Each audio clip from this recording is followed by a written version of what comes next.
students. This is pharmaceutical biotechnology, and in this lecture, we are going to study about the brief introduction to PCR. PCR we have already referred in our past video lectures, but we are going to study in detail about the brief introduction to PCR. So let us begin. When we talk about introduction, it is necessary to know what PCR stands for. PCR is nothing but polymerase chain reaction, or which I mentioned, PCR was discovered in 1983 by Carl Mullis. This is the basic information, so you have to remember the term polymerase chain reaction. In this video lecture, we are going to study in detail about polymerase chain reaction.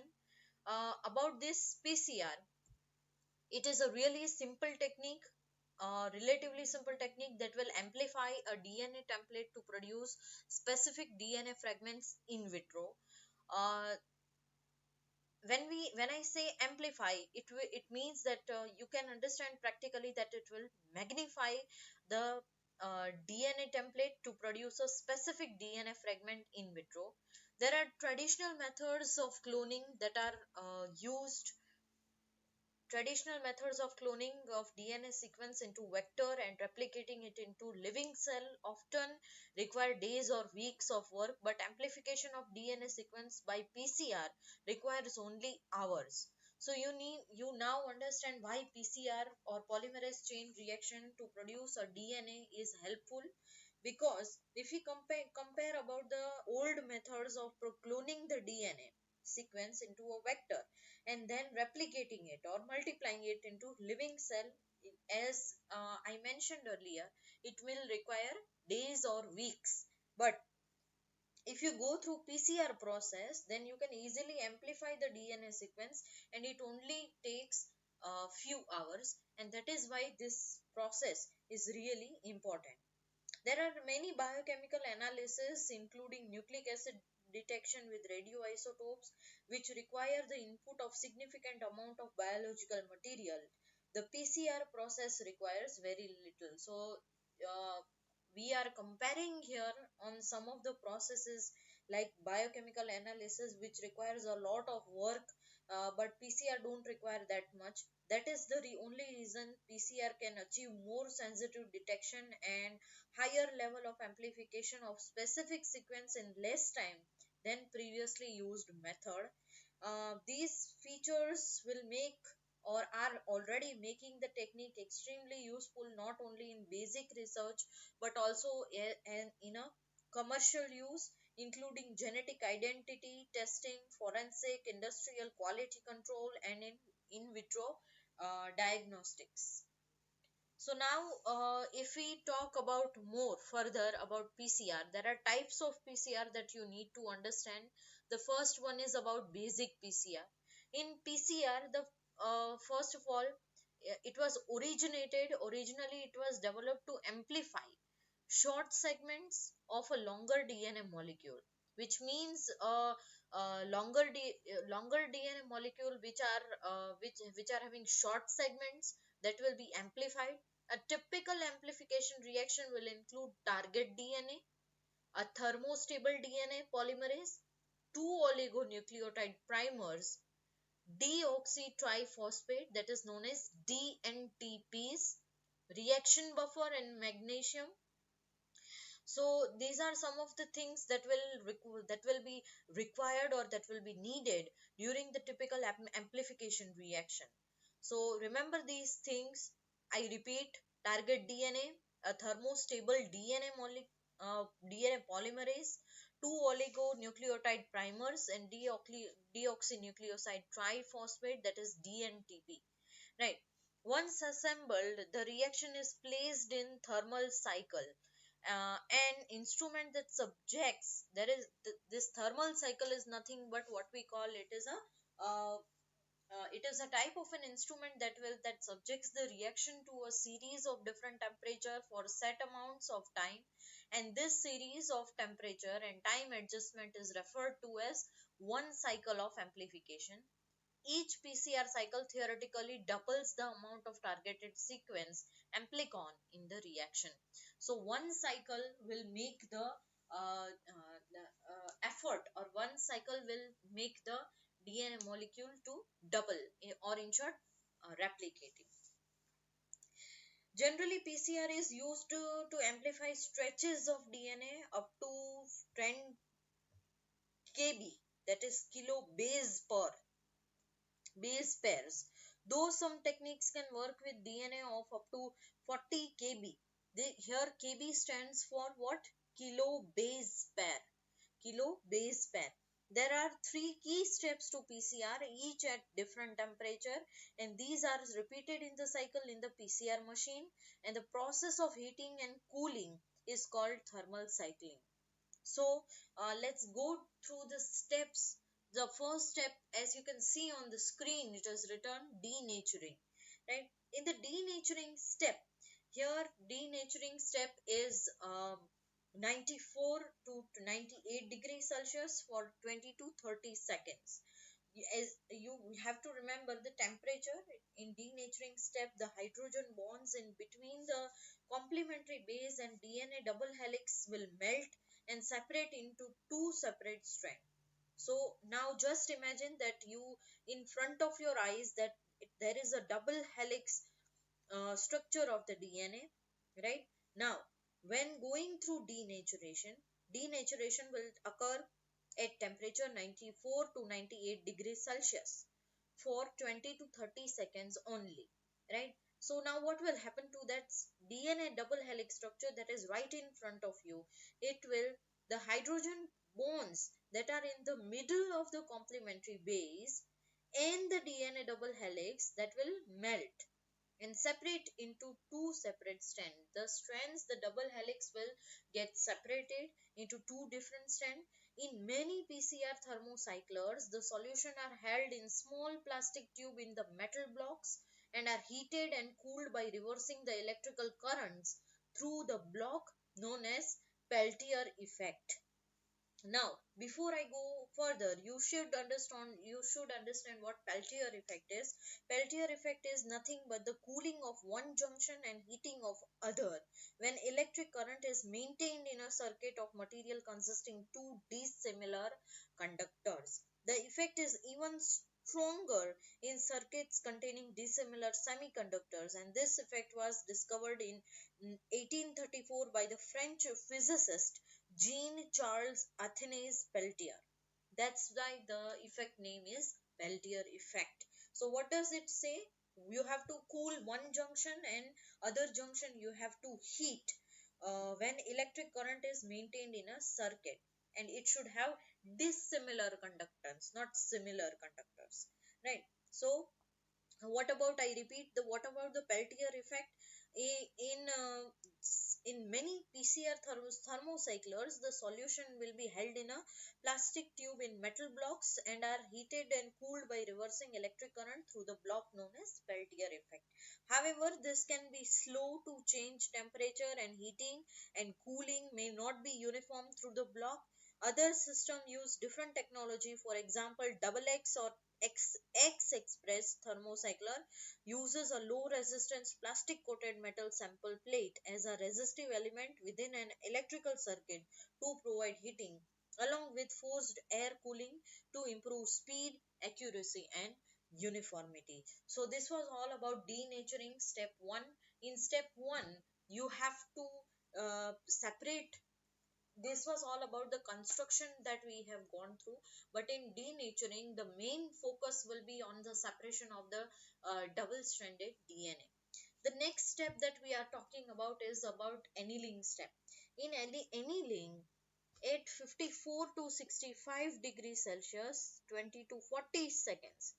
In first denaturing step, the temperature was 94 to 98 degrees Celsius, and it was for 20 to 30 seconds. But in annealing step, it will be 54 to 65 degrees Celsius for 20 to 40 seconds. And primers, short strands of DNA, also known as oligonucleotides, join to the beginning and end of the section of single stranded DNA to be copied.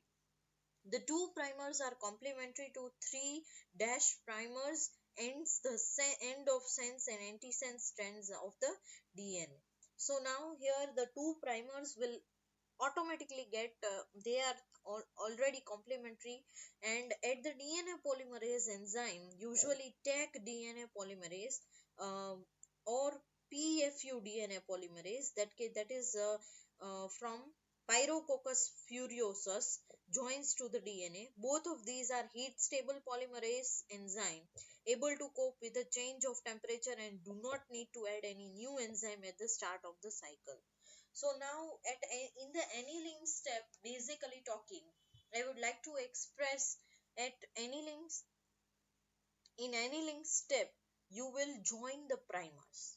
What are primers? Primers are short strand of DNA that are basically known as oligonucleotides. So the main goal of annealing is nothing but to join a primer to the beginning and end of the section of single stranded DNA that you had separated during the denaturing process, and it will be copied, right? So the third step here, it is extension and elongation. After you fix a primer, first you have to separate the double stranded DNA into single strand. Then in second step annealing, you have to join primer on the beginning and end of the single stranded DNA so that it can get copied. Now third step is extension and elongation. So what happens in extension elongation? It will occur at 72 degrees Celsius. Mind well, here temperature is not important. So at 72 degrees Celsius, the uh, Taq polymerase will read the two mirror image strand of DNA and will use them as template to build two new strand of DNA from a buffer solution containing nucleotide, the building blocks of DNA. So what will happen here? The Taq polymerase, it will read the two mirror image strand of DNA and it will use the template to build two new strand, which means that it will definitely replicate or multiply, try to copy the strand DNA. The primer matches a stretch of DNA on the section to be copied, and it is needed for the enzyme to be able to add new nucleotide, but it also marks out the beginning and end of the piece of DNA to be copied. So what will happen? The primer matches a stretch of DNA on the section to be copied and is needed for the enzyme to be able to add new nucleotide. Here enzyme is required, while in upper two step, that is step 1 and step 2, you need not require any enzyme. The duplicated stretches after the copying is completed, the duplicated stretches of DNA each have one old and one new strand of DNA and can then be used again in the next cycle to create more copies, and these cycles are repeated 20 to 40 times, ending up with over 1 billion copies of original piece of DNA known as amplicons, right? Remember this word also, amplicons. And at final elongation step, 70 to 74 degrees Celsius for 5 to 15 minutes, make sure that all the single stranded DNA molecules are completely extended. So using the separation then fixing methodology, you can this way multiply or replicate the DNA samples, and it is really easy to replicate it, right? So we are continuing about this. This was about the steps. What types of PCR we first saw about all about basic PCR, but the second part is RT-PCR, right? In RT-PCR, thermostable DNA polymerase to apply the study of RNA.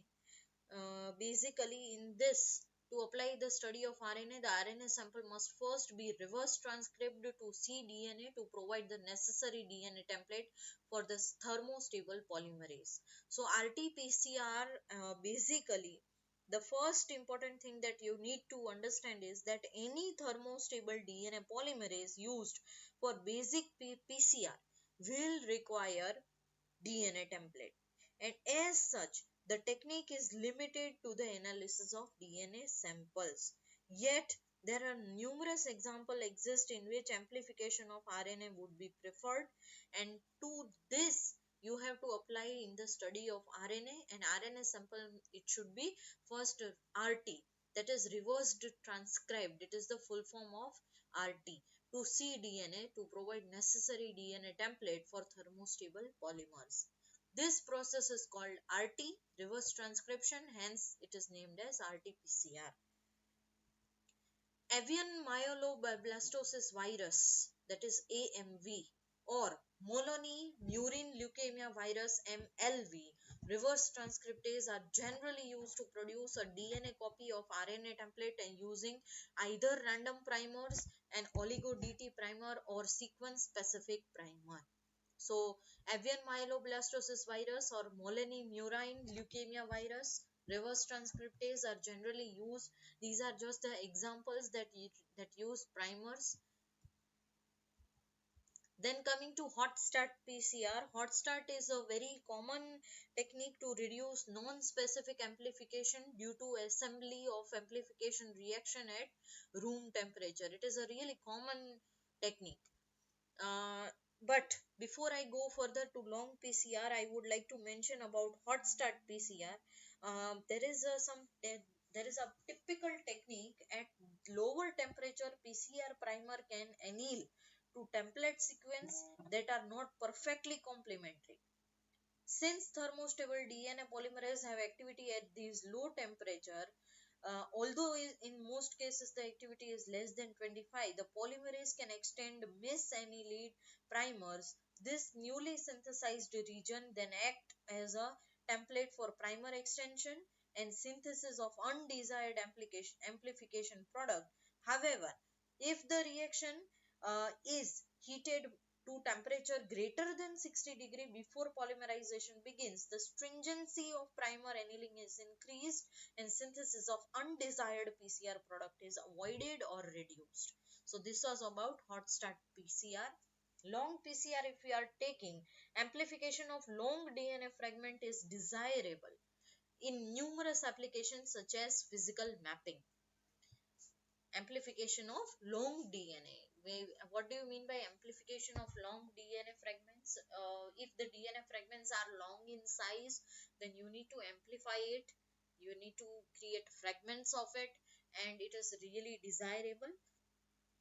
However, such as it will help in physical mapping application and direct cloning, while basic PCR works well when small fragments are amplified, amplification efficiency decreases significantly as the amplicon size increases over 5 kb. So you need to understand, I hope you all remember what do you mean by amplicon, right? I already mentioned it earlier. What do you mean by amplicon? Amplicons are nothing but the original piece of DNA ending up which go under extension process, and then you get the original DNA, right? The copy of the replicated DNA that are known as amplicon, and these amplicons will be a little bit of their what can we say, their efficiency might get decreased if the size of the amplicon is increased over 5 kb. And again, once again, don't think about kb here. Kb is in kilo base pair, right? So now this decrease in yield can be attributed to accumulation of truncated product which are not suitable substrate for additional cycle of amplification, and these product appear as smeared as opposed to discrete band as on the gel. Although the use of two thermostable DNA polymerase can significantly increase the yield, other conditions can have significant impact on the yield of longer PCR product. So the size is really important when it comes to understanding the long PCR process, right? The size also has a lot of effect on whether the PCR will be successful or not successful, right? So the fifth one is about quantitative endpoint PCR. PCR and RT-PCR both are used qualitative format to evaluate biological samples. However, a wide variety of applications such as determining viral load Measuring responses to therapeutic agent and characterizing gene expression would be improved by quantitative determination of target abundance. So PCR, RT-PCR are used as is a good qualitative format, but besides that, there are also a lot of different applications, right? Like you have to how much virus are present, the viral load, in measuring and calculating that. In measuring other responses of therapeutic agent, you can also use quantitative endpoint PCR. What about quantitative real-time PCR? So if we go through the quantitative real-time PCR, the use of fluorescently labeled oligonucleotide probe or primers or fluorescent DNA binding dyes to detect and quantitate a PCR product allows quantitative PCR to be performed in real time. So the use of fluorescent, it has been a history when you use about fluorescence, the use of fluorescently labeled oligonucleotide probe or primer or fluorescent DNA binding dyes to detect a quantitative. It is really important. You also know on the practical base that whatever in practically whatever you do regarding dyes, you can identify, right? You identify the products which you don't even know. So it goes same with the DNA also. Use of fluorescently labeled oligonucleotide, you can use the coloring agents, you can use the dyes to identify, detect and quantitate a PCR polymerase chain reaction, right? Specially designed instrument perform both thermal cycling to amplify the target and fluorescence detection to monitor PCR product accumulation. So, in quantitative real-time PCR, DNA binding dyes are easy to use, but do not differentiate between specific and non-specific PCR product and are not conductive to multiplex reaction. So that is one of the biggest problem or hurdle. Fluorescently labeled nucleic acid probes have the advantage that they react with only specific PCR product, but they can be expensive and difficult to design. Some qPCR technology employ fluorescently labeled PCR primer instead of probe.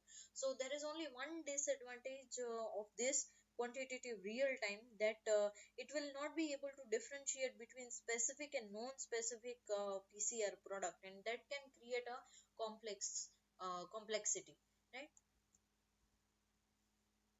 So differential display PCR, in differential display PCR, that is ddPCR, is another variation of RT-PCR and is used to identify differences in mRNA expression patterns between two cell lines or population. So it is just a little bit change or variation from RT-PCR.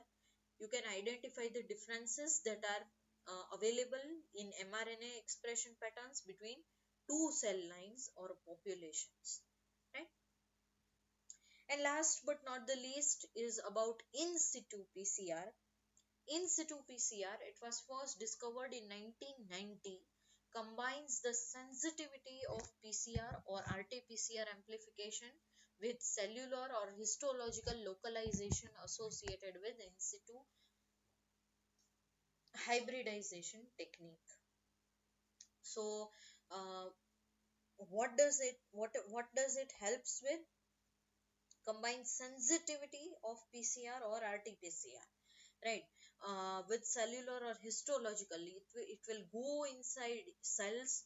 Histology localization associated with hybridization technique, and these features make in situ PCR a very powerful tool to detect pro-viral DNA, oncogenesis, and localization of rare messages. So now, to understand in detail, this technique is amenable to analysis of fixed cell or tissue cross section.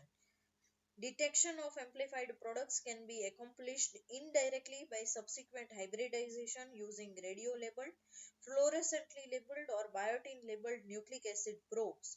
PCR products also can be detected directly by incorporating a labeled nucleotide, although this method is subject to higher background levels.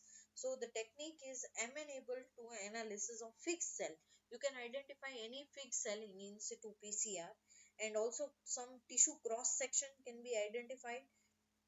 And by using subsequent hybridization technique, you can identify some fluorescently labeled or biotin labeled nucleic acid probes also, right? So this was all about in situ PCR we were talking about. There are also few applications of PCR which we had seen in our past lecture. You can go through those lectures about what PCR has.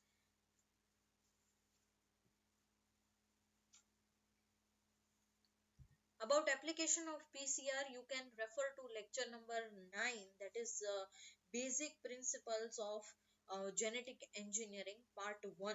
You can refer to that video also. And in that video you will see that there are numerous there are lot of applications that have been shown.